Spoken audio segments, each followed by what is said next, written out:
And welcome back to day 5 of the first week of Ravnica spoilers as I drink my tea from Mr. Meeseek's cup. Anyway, we now have all our guild leaders revealed. Trostani just got revealed today. We've got a lot of other cards to go over. Let's just get in on with it. And we'll start with the headliner, obviously. Trostani, Discordant. 1 white, 1 green, 3 of any color for a 1/4 legendary dryad mythic. Other creatures you control get +1/+1. When she enters the battlefield, you get 2 +1/+1 white soldier creature tokens with lifelink. And at the beginning of your end step, each player gains control of all creatures they own. Trostani might arguably be one of the better, is probably definitely one of the better guild leaders we've seen. All the guild leaders we've actually seen, I mean, Vraska's a planeswalker, but she is the guild leader at this point. All the guild leaders we have seen have all been pretty good for what they. I mean, Lazav's the cheapest one to play. Lazav's got a lot of wacky shenanigans with him. Aloria's great for using the mentor ability and just getting in some damage. Niv is just big and beefy with cool effects on it. I would argue she might be the most playable one. And I argue that because, apart from maybe Lazav, because Lazav's the cheapest, but even then, Lazav needs shit in the graveyard to really matter with him. With this is not about card advantage in the sense of putting your shit in the graveyard and losing resources to get resources back. This is just about building your field up. She's already a built-in Anthem. A 4-but, we've seen like maybe 1 or 2 spells that get past the 4-but. She's got a strong defense on her. Then she automatically puts out 2 1/1 guys that immediately become 2 2/2 guys with lifelink, which is no small feat. That's essentially saying we're going to give you for the price of 5 mana I'm trying to do the math real quick in my head. A 5/8 spaced out between 3 bodies, and 2 of that's got lifelink. Sign me up.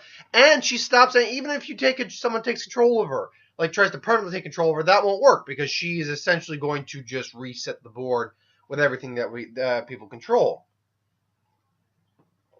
So I like her. I like her a lot. I used the other Trostani in a token deck because that's what she was designed for. This one I like just as much as the other one. I believe the other one though is a little cheaper. I think that one is 2 white and 2 green.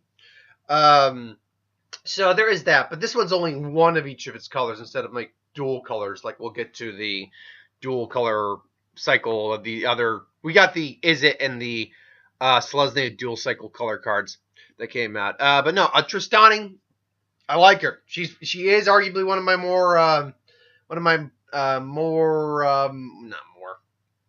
She's arguably one of the cards I like a bit better in this set now. Then we got a couple of commons that came out. We got Sweeping Giant, 1 white, 1 red or of any color for a 5/5 vigilance. When it attacks, deals 1 damage to each creature defending player controls. Look, a 5/5 with vigilance for 6 in its own right would have been usable. You had the little burn effect. This immediately starts to become a problem. It's going to take out any chump blockers. Anything that blocks this is almost certainly going to die unless you got a butt bigger than 5. So it's a solid card. 6 is a hefty amount, but for the creature you're getting, it's a solid card. It's a really good card. Ledev Patrol. 1 white, 1 green, 1 of any color for an uncommon Elf Knight, uncommon 2/2. When it attacks, you may tap any number of untapped creatures you control, and this creature gets +1/+1 until the end of turn for each creature tapped this way. You can also pay 3 of any color, 1 green and 1 white, to create a 1/1 human soldier with lifelink. This is okay. This is kind of like Convoked without having it have Convoked, essentially. But it's I don't know. The fact that it's temporary, you may pump it up to be a 2 or 3 or 4, maybe a 5. I get that its bottom ability is supposed to encourage that. Like you could pay that life, then tap the white soldier creature, and then give this thing a plus. But I don't know. It depends on what your board state's like, because I don't see it really worth putting the mana in, especially you could pump this up when you're already putting 5 in for a 1/1. And even then, the 5 for a 1/1, unless you've got other things on the board, which I'm sure you would. or should anyway. I don't know. It's not bad. It's not great, I don't think, but it's not bad. Crackling Drake, 2 red, 2 blue for a Drake. Star 4. Flying, uncommon. When its powers and toughness, or excuse me, its powers equal to the number of instants and sorceries you owned in exile and in your graveyard. And also when it enters a battlefield, draw a card. This is more or less a strictly better version of those other cards that have done that, because you first off get to draw a card. But second off, it also can do it when it's exiled as well. So you deal with the jump start, you deal with like flashback. This is a solid card. Now I don't know how big I can reasonably see this thing getting. I mean, I could definitely see it getting like over at least to a 2 or a 3 minimum. I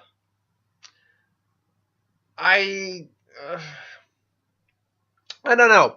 It's an interesting card in that sense. At the very least, you will always have power in your graveyard, even when you jumpstart and exile stuff, so there is that. Conclave Cavalry is 2 white, 2 green for a Vigilance. Centaur Knight, 4/4. When it dies, create a 2/2 green and white elf creature token. Hey, look, it's a 4/4 with Vigilance for 4. That alone is usable. The fact that it dies, you just get something, makes it even more usable. That said, though, if it were to die, more than likely this thing is not going to be killed by a single creature. It's either going to be chump blocked to death, or someone's taking a spell out to kill it. In which case, then the 2/2 is worth it. But a big creature is not necessarily the. You're getting a 2/2 afterwards. Like, oh, my 4/4 lost to this 5/5. Well, let me bring out a 2/2. You'll at least be able to block it.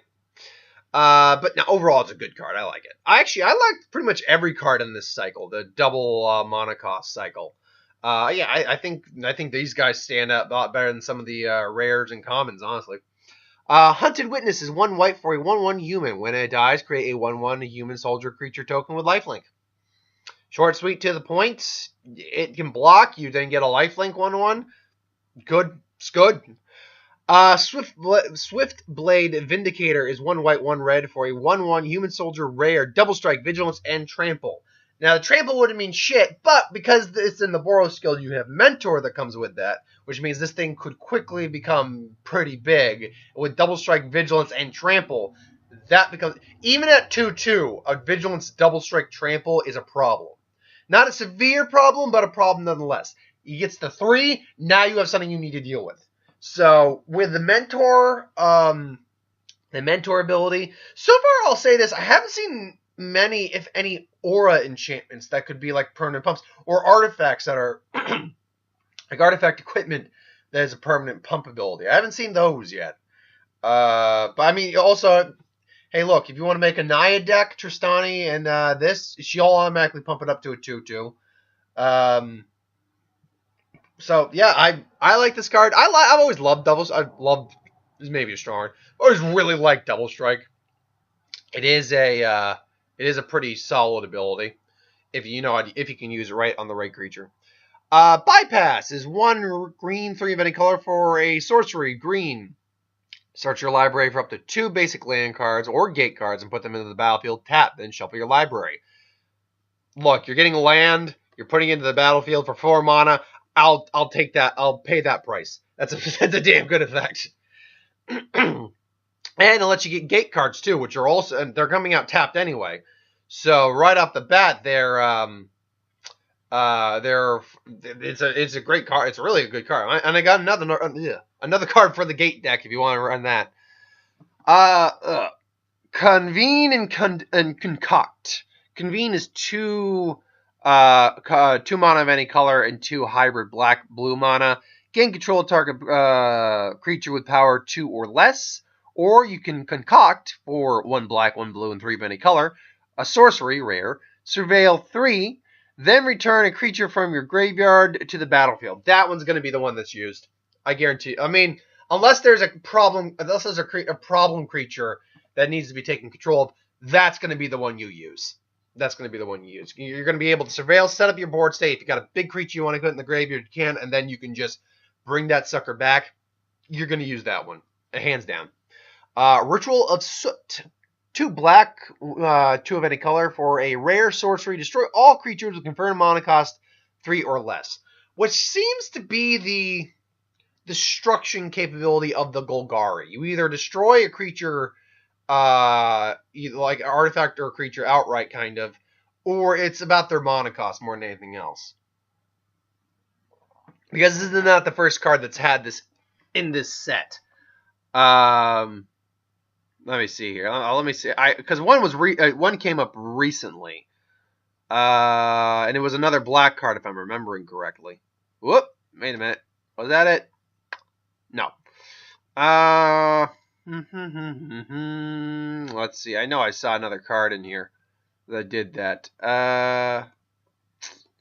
Where are you? Where are you? I know you're here. I know you're. I saw you. I'm not crazy. Maybe I am. That's not the point.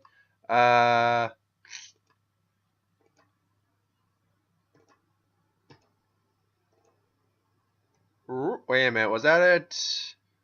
Destroy target? No. Oh well. I know I saw another card like that in the set. Oh well. It doesn't really matter. It's a good card. It's a wrath effect too. Now, granted, if they've got big fuckers out in the field, this thing is going to be a moot point. But still, it's a good card overall. Omnispell Adept, 1 blue, 4 of any color for a 3/4 human wizard with 2 of any color, 1 blue. Tap this card and cast any instant or sorcery card from your hand without paying its mana cost. This thing could be a fucking problem. This thing could be very big because you know how many fucking expensive meaty bomb sorceries and instances there are that can like deal damage or just change the board state up. Have this thing out, you just pay it for 3. Just pay it for 3. I mean, for anything less than that, you're just going to pay the original mana cost, obviously. But for anything seriously big that could do a butt ton of damage, you're going to use this card. I will use this card. Don't think I will not. I will find decks for this card though. This card's got. And let's be clear. For 5 mana, a 3/4 is not a bad creature.